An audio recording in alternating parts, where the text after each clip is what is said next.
Every morning at exactly 8:15. An old woman ordered 2 cups of tea. She always drank only one.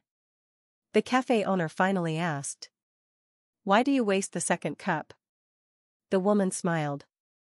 "It's not wasted," she said. "It's remembered. Years ago, she and her husband sat at that same table. 2 cups. Every morning. One day, he didn't come. Life continued. The cafe stayed. The habit remained.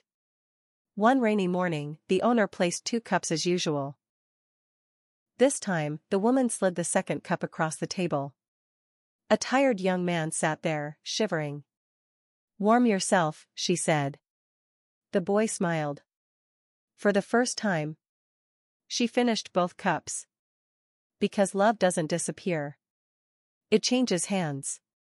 Warm yourself.